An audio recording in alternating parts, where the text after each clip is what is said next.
देखिए यहां पर एक क्वेश्चन पूछा गया है 2006 में आया जेईई मेंस में, जिसे AIEEE कहा जाता था।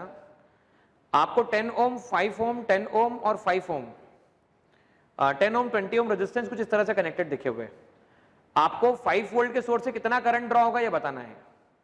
देखो मैं कहता हूं जब भी 5 वोल्ट या 5 रेजिस्टेंस आपको नजर आते हैं तो 5 रेजिस्टेंस नजर आने पर आपको व्हीटस्टोन ब्रिज के बारे में विचार करना चाहिए, क्योंकि हमने व्हीटस्टोन ब्रिज में जब 5 रेजिस्टेंस का कनेक्शन देखा था, और जब हमें ये पहचानते ना बने कि व्हीटस्टोन ब्रिज कैसा है, तो हमें उससे पहचानने के लिए पॉइंट एलोकेशन मेथड को यूज करना चाहिए। तो आइए समझते हैं किस तरह से इसका रिजल्ट निकाला जा सकता है। देखिए स्टूडेंट, यहां पर कहा गया है 5 वोल्ट की बैटरी का कनेक्शन स्टेब्लिश किया गया है। मान लेता हूं मैं ये पॉइंट है, ये पॉइंट बी है, ये पॉइंट सी है और ये पॉइंट आपके पास में डी है, ABCD, ठीक है ना।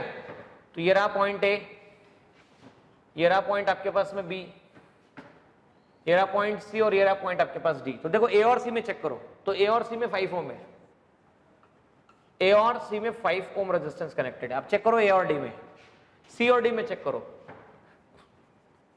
सी और डी में आपके पास में 10 ओम रेजिस्टेंस है। नाउ ए और डी में चेक करो, तो ए और डी में आपके पास 10 ओम है,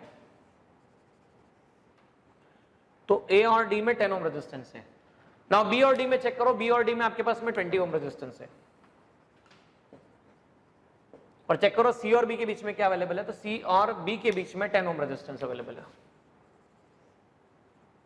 ठीक है, हमें करंट निकालना है। तो पहला हम ये चेक करते हैं बैलेंस ब्रिज है अनबैलेंस ब्रिज है।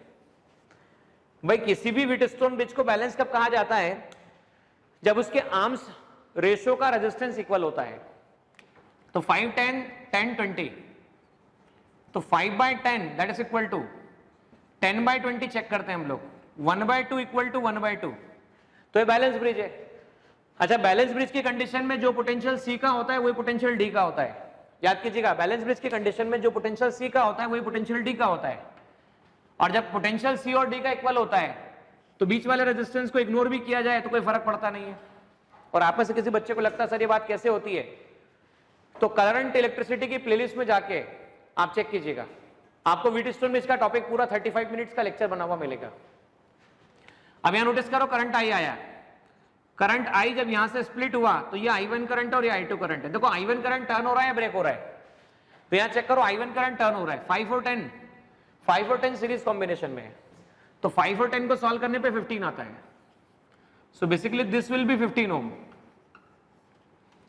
अब ये नोटिस करना बेटा, ये I2 है, 10 और 20 देखिए, यहां से I2 करंट जाएगा, टर्न होगा या ब्रेक होगा, तो I2 करंट के जाने से करंट टर्न हो रहा है, तो 10 और 20 कितना होता है, तो 30 ओम होता है। ये 30 ओम आपके पास अवेलेबल है। अब आप ये चेक करो 15 और 30 किसमें है, तो 15 और 30 पैरेलल कॉम्बिनेशन में है। तो पैरेलल कॉम्बिनेशन में आप सीधे सीधे लिख सकते हैं R1 R2 upon R1 plus R2।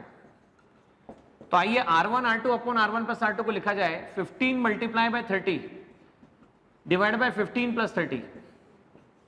तो RP can be return 450 upon 45। Solve करने पर 10 ओम रिजल्टेंट आता है। अब 10 ओम आया, पोटेंशियल डिफरेंस 5 वोल्ट का है। पोटेंशियल डिफरेंस चेक करो कितने वोल्ट का है, तो पोटेंशियल डिफरेंस है 5 volt, V equal to IR, और I रेजिस्टेंस कितना है, तो 10 ओम है, तो 5/10 मतलब 1/2 एम्पियर, या ऐसे आप 0.5 एम्पियर भी लिख सकते हैं, कोई दिक्कत वाली बात नहीं है, क्योंकि यहां पर 1/2 एम्पियर या 0.5 एम्पियर 1/2 एम्पियर इसे लिखा जा सकता है।